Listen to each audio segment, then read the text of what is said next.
I was born into this world, this civilization, this society, and into my family. And when I arrived here, the worldview to which I grew so accustomed to, the ways and means of cultural tradition of my peoples, was already in place. I learned the program of my place and time.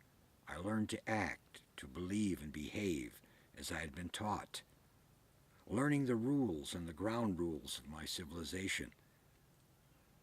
I was given my language, itself a map of actuality, but only a representation of reality, and never really told or explained that the words I was using, invented from 26 alphabetical symbols, were not in themselves reality or actuality itself.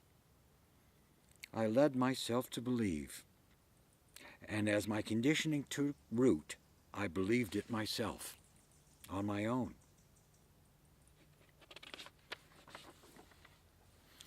But I've come to believe otherwise.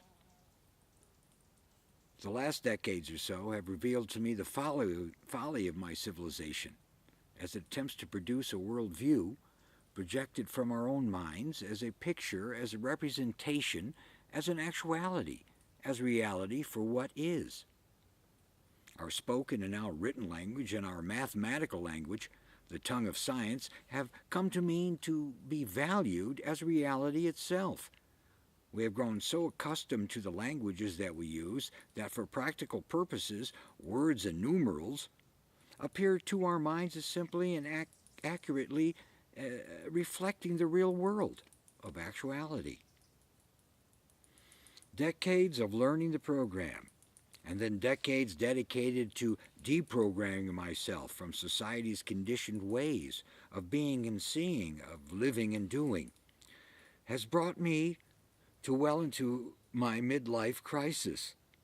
Having the courage to face my past and my so-called education of this world and its alleged value system, letting it go and learning to forget once again.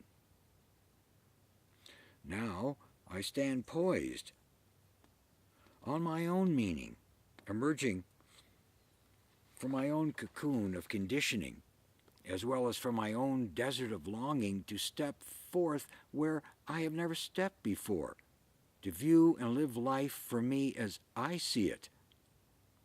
When one awakens to his conditioned ways and has the courage to change, to deprogram oneself, there remains but one path to oneself, here and now, at home, for eternity, in life that overcomes even itself.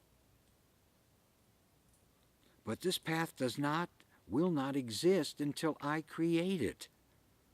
I cannot use nor wait on your creation to answer or explain the meaning and value in my life.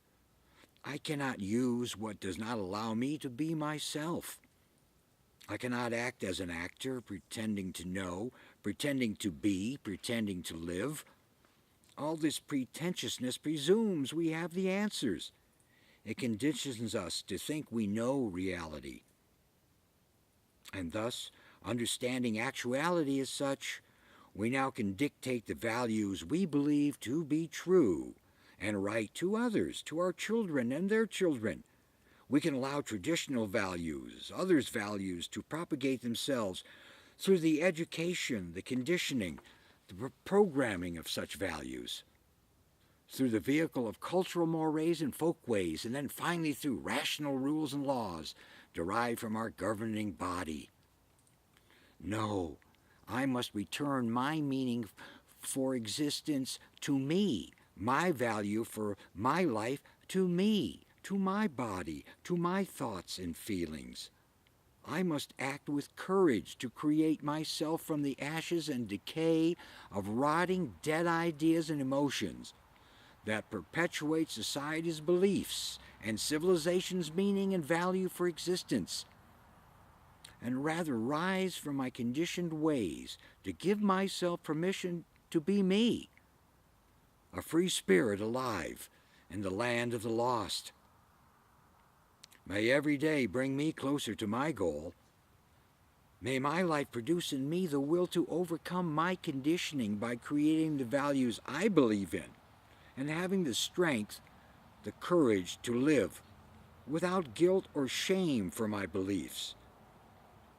Belief in me. That is all I can know, can ever know. It is what I know, and if what I know it consists of what I've been taught, not what I've learned, what I've created out of myself, then what I know remains what others want me to believe in order to protect and preserve their own security about the meaning and value of this life, of this existence, my existence, your existence. We are the future's forerunners, setting new tracks in forbidden zones. We are heralds of a new meaning, perspectives in distance from worn-out old values. We are cajoling cougars crazy from intoxicating joy experienced as existence. We are tragic philosophers, great-souled travelers affirming life a la travail. We are sailors in spirit to a new horizon of a new dawn. We are called evil, but are beyond the good. We command ourselves.